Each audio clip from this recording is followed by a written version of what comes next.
acte d'abjuration du mariage civil sacrilège devant la République et du mariage non catholique dans l'Église de Vatican II, mélange de toutes les religions. On l'appelle aussi la secte conciliaire. Donc, 1. Nous reconnaissons la Bible latine comme parole de Dieu. 2. Jésus a fondé l'Église catholique sur Saint Pierre, Matthieu 16, 18, pape infaillible en foi et en mœurs. 3. L'Église a institué au nom de Dieu le mariage catholique qui est un sacrement un et indivisible, un seul mariage et non plusieurs. Léon XIII, Saint Pie X. 4. Dogmatiquement, l'Église catholique condamne le mariage civil ainsi que la secte conciliaire de Vatican II. Tous les textes dogmatiques sont dans le descriptif de la vidéo numéro 1. Le pape est infaillible en foi et en mœurs, dans ce qu'il dit, mais pas dans ce qu'il fait. Dans ce qu'il fait, il reste faillible. Pour l'infaillibilité du pape, c'est dans Luc 22, 32. N'ayant trouvé, donc 5, n'ayant trouvé aucun prêtre qui ait accepté de nous marier devant l'Église catholique, nous avons eu recours au canon 1098 qui prévoit et autorise pour les catholiques privés de prêtres mandatés de se marier en échangeant les consentements devant les deux époux. Les consentements, c'est lorsque les deux futurs époux se disent « Oui, peux-tu me prendre pour époux, pour épouse ?» « Oui, oui. » Voilà, et ensuite vous signez avec deux témoins et nous abjurons notre mariage civil sacrilège et le mariage devant la secte de Vatican II, égout collecteur de toutes les hérésies. Voilà, et comme ça vous êtes en règle vis-à-vis de Dieu. Bon, je vais vous parler un peu du concordat. Donc il y a beaucoup d'articles, je sais pas, il y aura dans le descriptif, je mettrai le lien. Le pape a ratifié seulement les 17 premiers points. Hein. Si vous regardez sur le déroulant, les 17 premiers c'est ça. Et tout le reste, vous avez au moins 50 cm de déroulant, c'est très long. Tout ça, le pape n'a pas signé. C'est ce qu'on appelle les accords organiques que Napoléon a rajouté de force. L'Église catholique n'a jamais ratifié ce truc-là. Bon. Et même dans les 17 premiers, où le pape a ratifié, on n'est pas dans le dogmatique, on est dans le disciplinaire. Hein, le pape n'a jamais contredit son dogmatique. La dogmatique catholique a condamné le mariage civil, par exemple, donc le pape ne va pas ensuite donner dogmatiquement le droit de le faire. Bon, donc on est bien dans le disciplinaire, c'est-à-dire c'est le faillible. Donc ce qui concerne le mariage civil, c'est le numéro 54. Bon. Dans la partie article organique qui a été rajouté unilatéralement par Napoléon uniquement, donc sans aucun accord de l'Église, pas de ratification. Et de nos jours, la société fonctionne toujours avec ça. Alors que pour un catholique, il devrait savoir que ça a été condamné et ça n'a jamais été ratifié. Dogmatiquement, le mariage civil est condamné. Dans tous ces articles organiques, il y a notamment toute la mise en place du culte protestant, du culte juif. Donc c'est une folie totale. C'est une folie totale. Ça va tout à fait dans le sens de ce qu'on appelle le noachisme. Alors, qu'est-ce que c'est que le noachisme? Le noachisme, c'est de nous faire croire que du fait qu'on descende tous de Noé, ce qui est vrai, il n'y aurait pas de rupture à un moment donné du fait du rejet du Christ par les Juifs. C'est-à-dire on fait croire que, si vous voulez, l'Église, la base, c'est les Juifs, et au-dessus, l'Église catholique se rajoute, et tout ça, c'est la même maison. Noachisme. Il y a une continuité. C'est totalement faux, il n'y a pas de continuité. À partir du moment où les Juifs ont crucifié Jésus, Dieu a rejeté le peuple juif, il a transféré l'autorité aux catholiques. Donc il y a une rupture complète et totale. Il n'y a pas de continuité. Donc la crucifixion de Jésus, c'est ce qu'on appelle le déicide.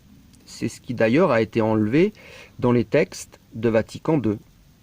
Hein, pour qu'on oublie un petit peu ça, justement dans l'optique du noachisme. Et le noachisme va tout à fait dans l'optique du nouvel ordre mondial, où les Juifs veulent être le seul peuple prêtre entre Dieu et les hommes, sans intermédiaire. C'est pourquoi l'Église de Vatican II a fait le syncrétisme de toutes les religions, parce que toutes les fausses religions qui existent, c'est compatible avec ça. À cause de... Il n'y a pas l'incarnation de Dieu. La religion catholique, c'est la seule religion où il y a l'incarnation de Dieu. Donc c'est la seule religion ennemie, en fait, de la synagogue de Satan. Donc vous avez toujours la synagogue. Donc au départ, la synagogue, c'était bon, avant l'an 0. Après, ça devient la synagogue de Satan, c'est-à-dire c'est un peuple qui s'entête contre Dieu, qui fabrique la synagogue de Satan, notamment au travers du Talmud. Donc il y a deux Talmuds, le Talmud de Jérusalem et le Talmud de Babylone. C'est en gros l'anti-Bible, écrit entre 100 et 500, je crois, à vérifier. Et ensuite, les siècles passent, il va y avoir la création de la fausse église de Vatican II, collecteur de toutes les hérésies, mélange de toutes les religions, qui va tout à fait dans l'idée du nouvel ordre mondial. Et cette église de Vatican II, c'est l'annexe de la synagogue de Satan. Je ne sais plus quel rabbin avait dit que c'est le catholicisme juif. Donc ça va loin, quoi. C'est-à-dire, ça ressemble au catholicisme de très très loin, mais c'est le noachisme. C'est une continuité entre les juifs et cette fausse église de Vatican II. Le nouvel ordre mondial, c'est la tour de Babel qui se construit. Et on va tout doucement vers l'effondrement aussi de cette tour de Babel. Parce qu'il faut bien comprendre que parmi les méchants, c'est comme en enfer, tout le monde se tape sur la gueule. Donc, ils n'arrivent pas à se mettre d'accord. Et tôt ou tard, c'est ça qui causera la chute de la tour de Babel, du nouvel ordre mondial. Et c'est Dieu au final qui empêche aussi qu'elle se construise. Il faut aussi une intervention divine. Donc on peut se poser la question, donc quand même, puisque le peuple juif qui a rejeté le Christ a lui-même été rejeté, on dit, si vous avez rejeté la pierre angulaire, les constructeurs qui ont rejeté la pierre angulaire, on peut se demander qui sont les juifs, quand même, parce qui sont restés fidèles au Christ. Ça c'est facile. Ce sont les juifs convertis. Qui sont les juifs convertis? Donc là, ce sont les premiers catholiques, c'est les apôtres, la Vierge, le vieillard Siméon, Abraham aussi, Moïse. Ils prêchaient la foi du Christ qui allait venir. Ce sont donc aussi des catholiques. C'est un peu impropre de dire ça, mais avant la date, ils prêchaient. Sous le chêne de Mambré, lorsque l'ange vient visiter Abraham, c'est sous la forme de 3 anges. Et il dit « Seigneur » au singulier en parlant aux 3 personnes. Et après, il dit « Mais Seigneur » au pluriel. On a là l'appui du dogme du mystère de la Sainte Trinité, le Dieu un en 3 personnes. Donc il faut bien comprendre que ce qui gêne le plus possible la synagogue de Satan, c'est l'incarnation de Dieu sur la terre, c'est-à-dire le Christ. C'est pour ça qu'ils vont très bien s'entendre avec toutes les religions qui n'ont pas l'incarnation et qu'ils ont en haine l'Église catholique, puisqu'elle est basée sur l'incarnation de Dieu par le Christ, dans le Christ, Dieu qui est venu nous visiter pour nous sauver et racheter nos péchés. Et pour finir, une conclusion, pour revenir à ce que j'ai dit au début de la vidéo, sur l'obéissance. Donc il faut bien comprendre que le pape, j'ai fait une vidéo aussi sur ça que vous pouvez aller voir, est infaillible en foi et en mœurs dans ce qu'il dit, mais pas dans ce qu'il fait. Donc on obéit au dogmatique. Dans le disciplinaire, le pape peut se tromper. En politique, dans tous les autres domaines, le pape peut se tromper. Donc le pape peut avoir des contradictions dans ce qu'il va faire par rapport à ce qu'il a dit dogmatiquement. C'est ce qui s'est passé à la Révolution. Tous ces papes qui nous ont trahis dans ce qu'ils ont fait, alors qu'ils avaient prêché la vérité dans ce qu'ils ont dit dogmatiquement. Il y a aussi une autre phrase dans Matthieu 23, 3, où on dit, dans ce cas-là, sur ceux qui sont assis sur la chaire de pierre, donc ça représente aussi le pape, hein. Faites ce qu'ils disent, mais ne faites pas ce qu'ils font. C'est très important à comprendre ça. Hein, ils disent, bon, ils ont de beaux habits et tout ça, mais ils mettent... donc ils parlent en gros de ceux qui sont assis sur la chaire de pierre, qui sont de très mauvais dirigeants. Ils disent, ils mettent sur les gens des fardeaux qu'ils ne sont même pas capables même de porter. Donc c'est très important pour comprendre à qui et à quoi obéir. Parce que sinon, il y a beaucoup, si on n'applique pas ça, il y aura beaucoup de confusion dans votre tête. Donc il faut faire ce qu'ils disent, dogmatiquement, mais il ne faut pas forcément faire ce qu'ils font. Et il y a un truc aussi très simple, c'est que nul, je dis bien nul, personne n'a le droit de vous demander de pécher, de commettre un péché. Dogmatiquement, on sait ce que sont les péchés.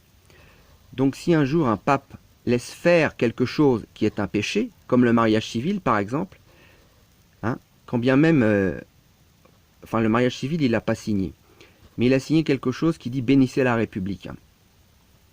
Donc là, bon, je referai une autre vidéo sur ça. C'est pareil. On est dans le disciplinaire. Il n'a pas fait un dogme pour bénir la République. Donc, le pape se trompe. Bon, on obéit, si vous voulez. Alors, il faut aussi obéir à toutes les autorités qui représentent Dieu. Mais toutes les autorités ne travaillent pas forcément pour Dieu. Donc, dans ce cas-là, on obéit à l'autorité établie. Mais la limite, c'est le péché. Si l'autorité me demande de commettre un péché, je ne le ferai pas. Donc par exemple, dans la vie moderne, aujourd'hui, on obéit à la police, on obéit à toutes les institutions. Si vous avez des impôts, vous êtes bien obligé, puisque si vous ne les payez pas, on vous majore. Mais, il ne faut pas faire le mariage civil, parce que dogmatiquement, le pape a dit que c'était un péché. Vous voyez? Faites ce qu'ils disent, mais ne faites pas ce qu'ils font. Le pape est infaillible en foi et en mœurs dans ce qu'il dit, mais pas dans ce qu'il fait. Dans le disciplinaire, la politique et tous les autres domaines, il est faillible.